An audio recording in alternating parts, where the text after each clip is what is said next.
Film સ્ટોરીમાં એમ છે કે જેમ રાઇટર સરે અત્યારે કીધું પ્રેસ કોન્ફરન્સમાં કે આ બે બાપ દીકરાની કહાની છે.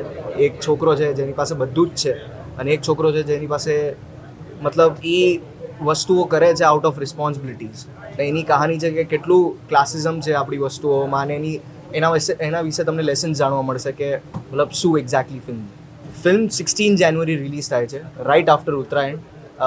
મસ્ત વીકેન્ડ આવી રહ્યું છે અને 16 જાન્યુઆરી મોજે દરિયા. એ ફરીથી કારણ કે હું એટલું સ્મૂથલી નહીં કહી શકું કારણ કે જેને લખી છે એના મગજમાં છે અને એ સારી રીતે એક્ઝિક્યુટ કરી શકશે. તો બેસિકલી બે બાપ દીકરાની સ્ટોરી છે. એક બાપ છે જે એના છોકરાને બધું જ આપવા ઈચ્છે છે પણ એમના રિશ્તામાં તો પણ એક કટાક્ષ છે, અને એક છે જેની પાસે કંઈ આપવા માટે નથી પણ ખાલી પ્રેમ છે.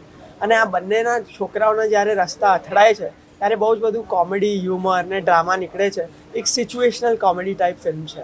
તો આઈ થિંક એક જે પાર્ટીની પહેલાંવાળો સીન છે એમાં બહુ જ બધું ડ્રામા ચાલી રહ્યું છે. બધા જેટલા કેરેક્ટર્સ છે એ બધાનું કંઈક કોન્ફ્લિક્ટ ચાલી રહ્યું છે ત્યારે કોઈકની કોઈક સાથે તમે રિલેટ કરશો એ ચોક્કસ.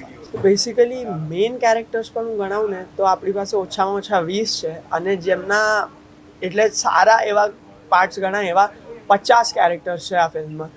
એટલે બહુ જ બધા ફ્લેવર્સ છે, બહુ જ બધી ટાઈપથી ડ્રામા અને કોમેડી આવવાની છે. કેમ કે આ ફિલ્મ જોઈને તમને એક જ અહેસાસ ને અનુભવ થશે, એ છે મોજનો.